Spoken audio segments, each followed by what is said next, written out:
एक दानचंद नाम का महाकंजूस आदमी जिसका सिद्धांत था कि चमड़ी जाए पर दमड़ी ना जाए।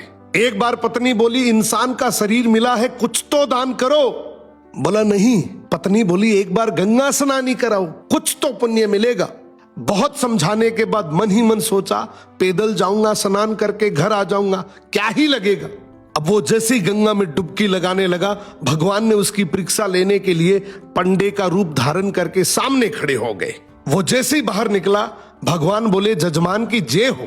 उसने बोला, भाई तुम कौन हो?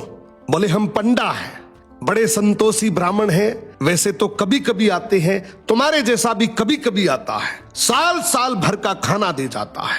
दानचंद बोला, साल भर का? मैं तो नहीं दे सकता। बोले, महीने का ही दे दो। उसने बोला, मैं तो एक दिन का भी नहीं दे सकता। भगवान बोले, कुछ तो देना पड़ेगा। उसने बोला, चलो एक धेला दे दूंगा। भगवान बोले, चल तू धेला ही दे।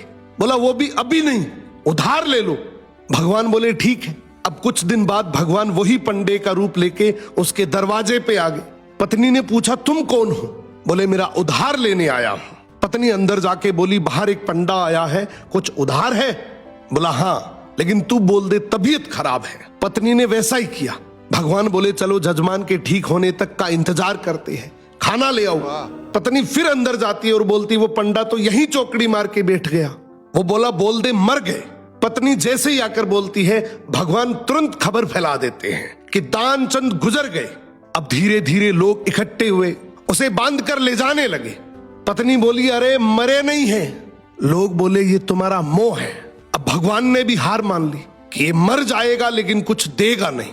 भगवान ने अर्थी रुकवाई और बोले, जजमान के कान में कुछ कहना चाहता हूं। भगवान बोले, अरे दानचंद आंखें खोल, मैं भगवान हूं। उसने सोचा, अरे ये तो स्वयं भगवान है। उसने आंखें खोली, सामने वही पंडा। देखकर आंखें फिर बंद कर ली। भगवान बोले, अरे भाई मांग ले, तू क्या मांगता है? तेरे से कुछ मांगने नहीं आया हूं। इसने बोला, हमको तो कुछ नहीं चाहिए, बस धेला छोड़ दो। इसी तरीके से बहुत सारे लोग हैं जो मर जाएंगे लेकिन 1 रुपए दान नहीं करेंगे। क्या बात है, बहुत बड़ी बात बोल दी आपने।